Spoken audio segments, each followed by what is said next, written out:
सतगुरु कबीर बीजक बेली प्रथम भाग 3। ये पहली प्रथम का अंतिम भाग है। इसमें 21 से 30 तक की चौपाइयाँ हैं। 5 लदुनिया लाद चले होर मैया राम। जैसे लोग 5 लदुनवा, अगर जिस तरीके से 5 बोरी या 5 भार, 5 प्रकार के थैले, 5 प्रकार का वजन लेकर के जैसे चलते हैं, जैसे कुली बाजा जो सामान उठाने वाले, वजन उठाने वाले जो लोग घोड़े पर, टट्टू पर, गधे पर या किसी बैलगाड़ी में या किसी गाड़ी में 5 प्रकार के सामान को लेकर जाते हैं, उसी की तरीके से ये मनुष्य देह में 5 तत्वों का कार्य, अंतःकरण, चित्त, मन, बुद्धि, अहंकार, इन संपूर्ण वाणी कल्पना में बंधे पड़े सिद्धांतों का बोझ अपने हृदय में लाद कर ये इन मानिंदियों में पड़े हैं। चेतन स्वरूप जीव जो अबोध है, वो अपने आप को अल्पज्ञ मानता है। वो कल्पना में, मानिंदी में आनंद होकर आनंद से विभिन्न प्रकार के सिद्धांतों को मानता है। सर्वगुण निर्गुण परमात्मा राम सर्वशक्तिमान है, जगत का कर्ता है। ब्रह्म ईश्वर रूप में कोई एक अलग ही है, ये संकल्प होता है। राम कृष्ण साकार जड़ मूर्ति बनाकर उनका पूजा पाठ, आरती, वंदना, कीर्तन करता है। इस तरीके के जो अलग अलग प्रकार के ब्रह्म के 5 प्रकार के सिद्धांत हैं। योग के भी अलग अलग तरीके हैं। कोई हठ योग करता है, कोई ध्यान योग करता है, कोई ज्ञान योग करता है। फिर उनमें अष्टांग 8 अंग योगों के हैं। फिर योगी 4 प्रकार के हैं। इस प्रकार के जो यह देह जो बनी हुई है, यह मानस देह जो बनी हुई है, ये 5 तत्वों की है। 5 तत्वों से बनी हुई इस देह का बोझ ये चैतन्य स्वरूप जीव अज्ञानता के कारण इसको बोझ मानकर लाद रहा है और इस देह को चला रहा है। संसार में विषय रमने वाले लोग राम रूप की विषय जीवों को पास में संसार का बोझा लादने वाले भारवाही के समान 5 लदुनिया, 5 विषयों का बोझ, 5 तत्वों का 5 विषय हैं। 5 तत्वों के 5 प्राण हैं, 5 ज्ञानेंद्री, 5 कर्मेंद्री, ये सब मिलकर जो सारे बोझ हैं, कामेच्छा का संकल्प ये ढोता रहता है। मन संकल्प विकल्प करता है, मन गफलत में रहता है, मन अज्ञानता में रहता है और ये इस प्रकार की जितनी भी मान्यताएं संसार की हैं उनको मानकर उनको लाद कर चलता है। उन मान्यताओं से छूट नहीं पाता है, अर्थात उनके अंदर बंधा रहता है। खाकर डारनी फोरी हो रमैया राम। जैसे खाकर, बहुत छिद्र वाले मिट्टी के निकम्मे बर्तन, जैसे फूटे हुए बर्तन, वो किसी काम के नहीं होते। इसी प्रकार से मुर्दा शरीर की खोपड़ी लोगों का कुछ काम की नहीं होती। उसमें शमशान में फोड़ डालने और फेंक देते हैं। चाहे वो कितना ही धनी नवयुवक हो, राजा महाराजा हो, सेठ साहूकार या कोई भी हो, परंतु इस देह को चेतन स्वरूप जीव इसमें से निकलने के बाद उसको या मुस्लिम गाड़ते हैं, हिंदू जलाते हैं, अलग अलग तरीके से उसका अंतिम संस्कार करके उसके सिर को जला देते हैं, अंत में उसको ठोसा मारते हैं। ये इसकी खाकर, अर्थात वो किसी काम की खोपड़ी नहीं है, उसमें ठोसा मारते हैं। अन्यथा जब वो जीवित होते हैं तब उनके सिर को आदर सत्कार करते हैं, पगड़ी बंधाते हैं, टीका करते हैं, सम्मान देते हैं। परंतु जब यह देह निकल जाती है, इस देह में से ये चेतन स्वरूप जीव निकल जाता है, तो चाहे कोई राजा हो, चाहे महाराजा हो, सेठ साहूकार कोई भी हो, उसकी खोपड़ी में ठोसा मारा जाता है। अर्थात जीते जी ही सब कुछ है, जीव के द्वारा ही सब कुछ है।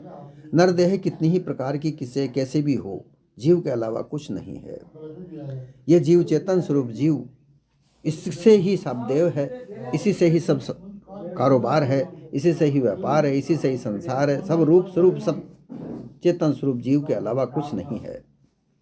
इस प्रकार इस चेतन स्वरूप जीव का निज स्वरूप को नहीं परख कर योगी ज्ञानी भक्त अपने को दूसरे का कोई कर्ता मानकर उसमें लगे पड़े रहते हैं और अपने आप को भूलकर गर्गाफ होकर गफलत में पड़े रहते हैं। सत्य यथार्थ ज्ञान वो प्राप्त कर ही नहीं सकते। सिर धुनी हंसा उड़ चले हो रमैया राम।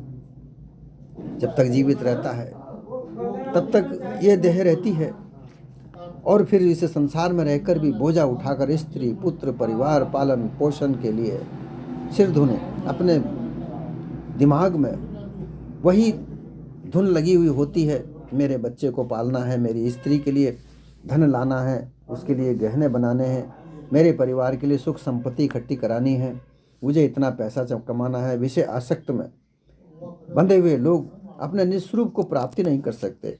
उनके अंदर केवल एक ही धुन लगी रहती है। ब्रह्मज्ञानियों के अंदर जो धुन लगी होती है वो कहते हैं बस ब्रह्म सर्वत्र है, वो सारे जगत का व्यापार करता है, जगत उससे रचता है, ब्रह्म जगत का रचने वाला है। फिर एक जगह कहते हैं कि जगत से ही ब्रह्म है। ब्रह्म और जगत की एकाकार बताकर और जगत में सरगुण ब्रह्म निर्गुण ब्रह्म विभिन्न प्रकार के ब्रह्म की मान्यता बनाकर कोई कहता है कूटस्थ ब्रह्म है, कोई कहता है ब्रह्म अधिष्ठान है, सर्वाधिष्ठान है, कोई कहता है ये 10 अवतार ब्रह्म है, कोई कहता है कि निर्गुण परमेश्वर ब्रह्म है। इस तरीके से विभिन्न प्रकार की मान्यताएं बन के इसमें ही खोपड़ी खपाते हैं, सिर धुनते हैं, और अंत में शरीर छूटने के बाद हंसा उड़ जाता है। अर्थात ये समुद्र, ये देह रूपी समुद्र सूखने के बाद, खत्म होने के बाद हंसा उड़ जाता है, इसमें कोई नहीं रहता है। सिद्ध साधक भी यही करते हैं। वाणी की कल्पना में, मिथ्या मानिंदी में जीते जीत तक अपने सिर को मायावाची करते रहते हैं, माथापच्ची करते हैं। योगी अपने योग में माथापच्ची करते हैं, ब्रह्मज्ञानी ज्ञान में, भक्त भक्ति में माथापच्ची करके उसमें लगे रहते हैं। अपने आप को कोई भक्त मानता है, सर्वश्रेष्ठ भक्त बनने का प्रयास करता है। भक्त ज्ञानी सर्वश्रेष्ठ ब्रह्मज्ञानी बनने का प्रयास करता है। योगी सर्वश्रेष्ठ योगी बनने का प्रयास करता है। सिद्ध पुरुष सर्वश्रेष्ठ सिद्ध बनने का प्रयास करता है। इस तरीके से ये देह में रहते हुए यही माथापच्ची करते करते यह देह समाप्त हो जाती है, और ये जो हंसा, इसमें जो चेतन स्वरूप जीव रहता है, एक दिन इसको छोड़कर चलता है। सरवर मीत जोहारी और मैया राम, हेर मैया राम। ये सरवर मान सरोवर रूप तन और इस मन में ही सरोवर है। ये मीत शरीर के संबंधी परिवार में ही मित्रता स्नेह रखता है, मोह ममता रखता है, आसक्ति रखता है, और बार बार उसको देखता है, बार बार उनको नमस्कार करता है, बार बार उसमें जुड़ा रहता है, अर्थात बार बार उनमें बंधा रहता है। उसमें से छूटने के प्रयास ही नहीं करता। मोह ममता में, विषय आसक्ति में बंधा रहता है। कोई धन की आसक्ति में बंधा रहता है, कोई परिवार की आसक्ति में बंधा रहता है, कोई मान सम्मान की आसक्ति में बंधा रहता है। ये मायावी संसार में, मोह माया के जंजाल में वो बंधा रहता है। परंतु जब बार बार में प्रणाम नमस्कार प्रार्थना विनय करते हुए सारा संसार धोखे में, ब्रह्म धोखे में सारा जीवन बिताने के बाद जब ये देह छूटती है तो उड़ के जाना ही पड़ता है।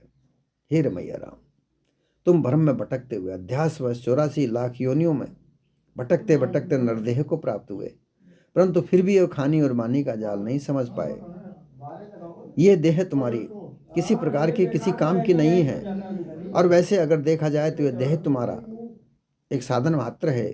इसका साधन से ही तुम मोक्ष प्राप्त कर सकते हो, जीवित ही मोक्ष प्राप्त कर सकते हो। मरने के बाद मुक्ति देने वाले लोग, मुक्ति का दिलासा देने वाले लोग वो मिथ्यावादी लोग हैं, गुरुआ प्रपंची हैं, जो तुम्हें पूरे जीवन मिथ्यावाद में उलझा कर रखते हैं, सत्य यथार्थ सार को नहीं तुम्हें देते। इसलिए अभी भी तुम्हारा समय है, जितना सा समय बना है उसमें से मौका है, मानव देह मिलने का जो मौका है, इसमें सत्य यथार्थ ज्ञान को प्राप्त करो, यहाँ से निकलने का प्रयास करो। स्थायी अपने जागृत स्वरूप में रहकर, जागृत स्वरूप में होकर के इस संसार में सत्य यथार्थ को जांचो, परखो, असत्य का त्याग करो। आगी जो लागी सरवर में होर मैया राम, आग लगी खानी और बाणी के बिना विकार रमने वाले हेर मैया राम। मृत्यु आने पर तुम तो वासनावश अन्यत्र गर्भवास में चले जाओगे, परंतु यह सरवर रूप तुम्हारे परित्याग मृतदेह को निकम्मी समझकर परिवार के लोग जीवित लोगों ने शमशान में ले जा करके उसको लकड़ी में दबा कर जला देते हैं। इस देह में, ये सरवर में, ये जो मानुष देह है, ये सरवर है। इस सरवर में ही तुम रमते हो और इस सरवर में रहकर तुम मोती चून का आधार मानते हो, अर्थात इस देह में विषय आसक्ति में रहकर विषय भोगों का आनंद मानते हो। उस आनंद में तुम पूरा देह, तुम्हारा पूरा जीवन बीत जाता है और अंत में जब ये देह छूटती है तो तुम तो आवागमन के चक्रव्यूह में चले जाते हो।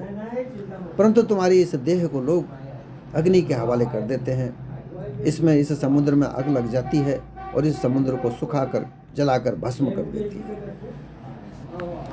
कोई जमीन में गाड़ते हैं, भेगधारी लोगों को जमीन में गाड़ा जाता है, कहीं नदी में बहाया जाता है। अर्थात इस देह में अंसा रहता है तब तक इसकी पूजा है, तब तक लाड़ प्यार है। देह का लाड़ नहीं है। चेतन स्वरूप जीव का इसमें देह में जब तक रहता है तब तक लाड़ होता है। इसके बाद इस देह को विभिन्न प्रकार के दाह संस्कार करके जला दिया जाता है, भस्म कर दिया जाता है। सरवर भर जरि भो धूर्य हे रमैया राम, हे रमैया राम। जीवन भर जिस शरीर को साथ में खानी और वाणी के जाल में तुम फंसे रहे, उसी सरवर को, मनुष्य जन्म के स्थूल शरीर को, जिसमें जड़ तत्व सम्मिलित सरोबार है, उसे मरने पर तुम्हारे लोग, तुम्हारे कुटुंब के लोग लकड़ी में डेरे में डालकर उसको जला करके राख कर दिया। होली के जैसे होली जलाते हैं, इसी तरीके से इस कंचन देह को बनाकर, जिस देह को तुमने विषय आसक्त में रहकर बड़ा इत्र फुलेल से सजा कर रखा था, बड़े बड़े अच्छे विचित्र कपड़े पहन कर सुंदर बनाते थे, ये सब चीज़ें सब खत्म हो जाती है और इस देह पर से एक एक कपड़ा उतार दिया जाता है और उतार कर तुम्हारे देह को कपड़े लकड़ी के चिता पर रख कर जला दिया जाता है। ये शरीर के साथ कोई नहीं जाता, ये देह भी नहीं जाती। इसलिए हे रमैया राम, जब तक तुम्हारी यह देह है तब तक अपने निज स्वरूप को प्राप्त करने की कोशिश करो।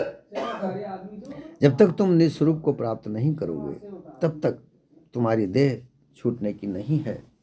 इसे छूटने के बाद ये जो बेली है, ये बेली में सदगुरु कबीर ये कहना चाहते हैं कि हे रमैया राम, ये चेतन स्वरूप जीव जो तुम देह में रह रहे हो, यही राम है।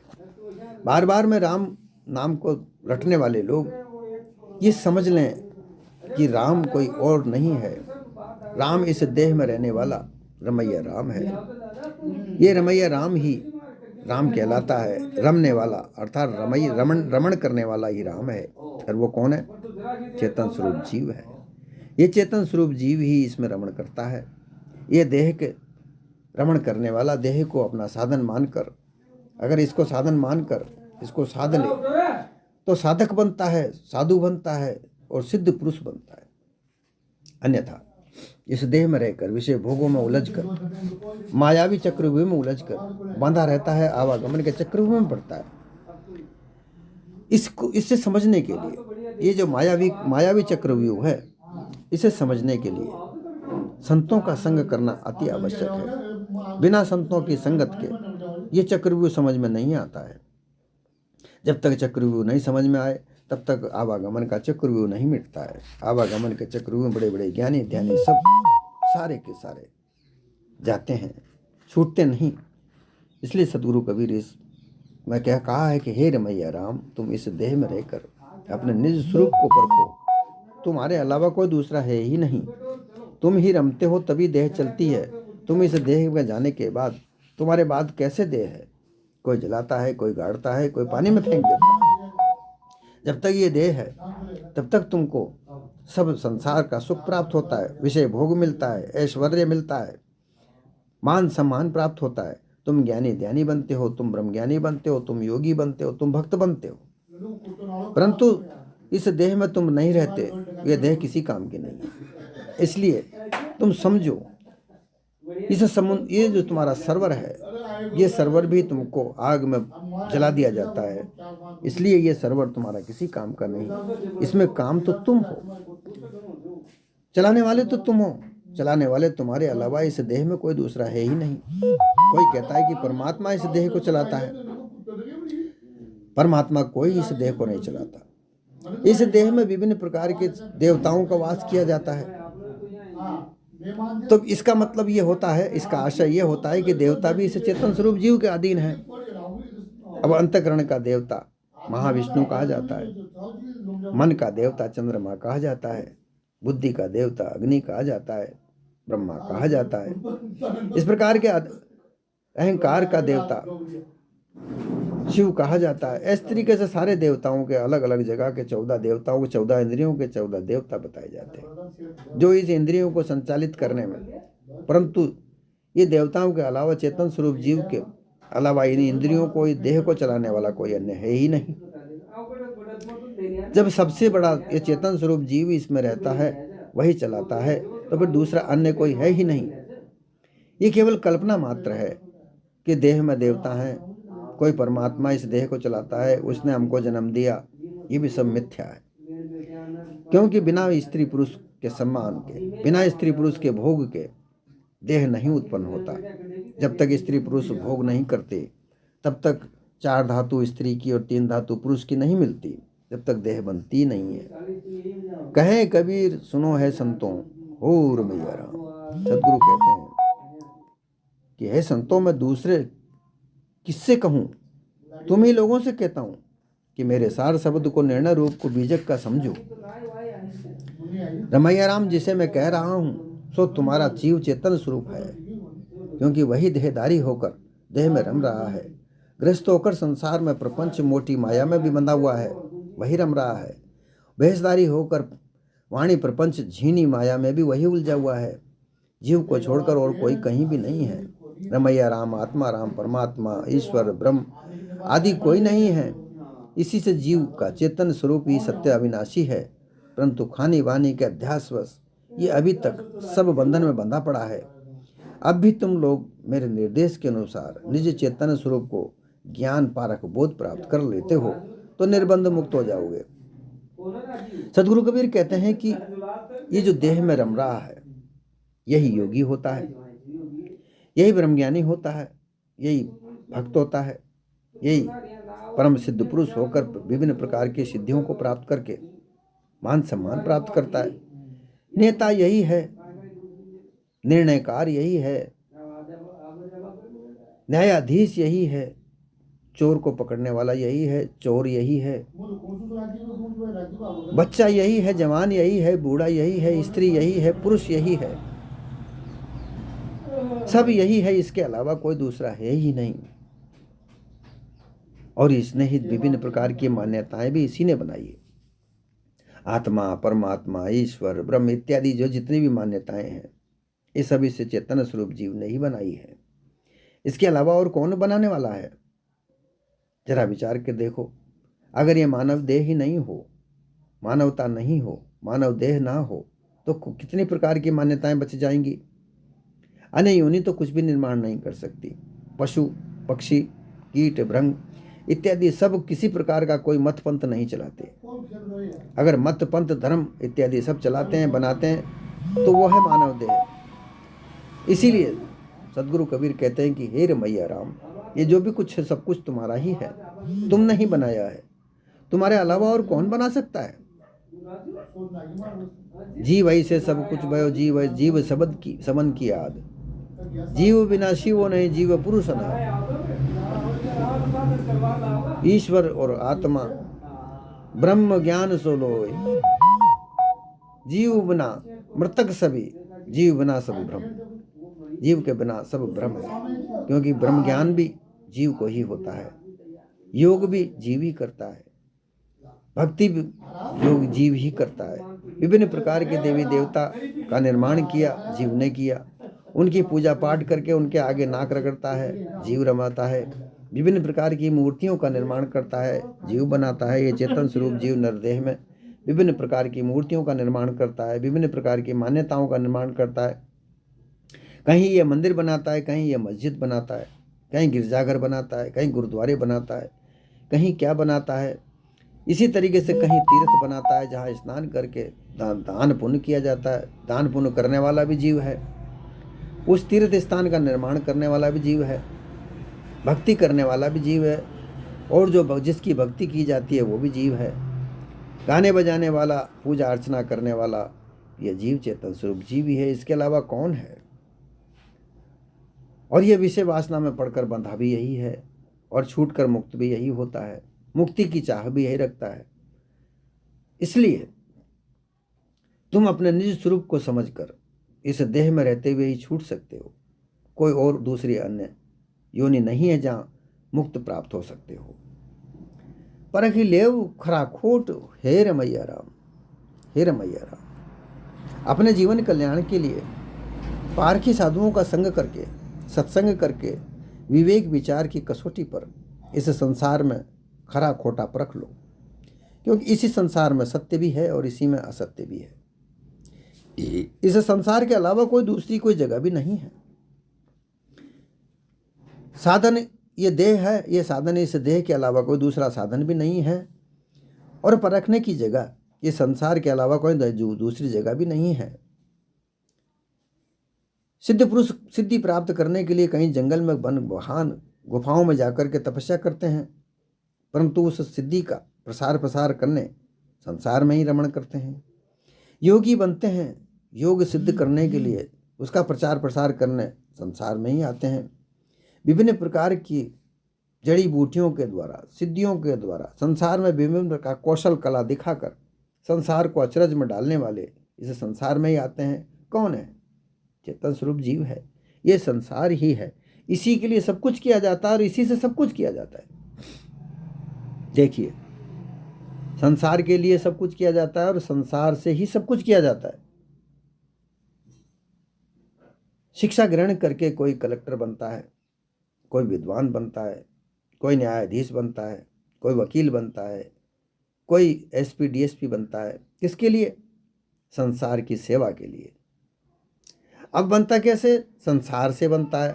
अर्थात डीएसपी एसपी बनने के लिए स्कूल की शिक्षा ग्रहण की जाती है। कौन सिखाता है? संसार। संसार में जो लोग हैं सिखाने वाले, वो सिखाते हैं। एसपी बनने के लिए परीक्षा देते हैं। कहाँ पे होती है? संसार में होती है। फिर पास होने के बाद में ट्रेंड करते हैं, एसपी को ट्रेंड किया जाता है, ट्रेनिंग दी जाती है। कहाँ होती है? संसार में होती है। इसलिए संसार में सब कुछ कार्य होता है और संसार के लिए सब कुछ कार्य होता है, परंतु तुम्हारे लिए तुम कुछ भी नहीं कर पा रहे हो। इसीलिए तो बंधन में बंधे पड़े हो कि तुम संसार में रहकर संसार के लिए कार्य कर रहे हो, पर तुम तुम्हारे लिए कुछ नहीं कर रहे हो। तुम तुम्हारे लिए कुछ करोगे, तुम्हारे जांच परख करोगे, सत्य यथार्थ का निर्णय करोगे, तभी तो तुम जांच परख करो सकोगे।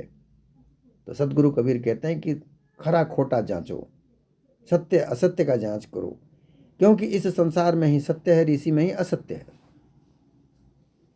चोरी चकारी व्यभिचार ये सब इस संसार में है। न्यायाधीश बनना संसार में है। सत्य और असत्य इस संसार में ही, सत्य और असत्य से ही संसार का निर्माण होता है। इसलिए इसमें सत्य क्या है और असत्य क्या है, वाणी का दोष क्या है, वाणी निर्दोष कैसी है, निज वाणी क्या है, कल्पित वाणी क्या है, अनुमान वाणी क्या है,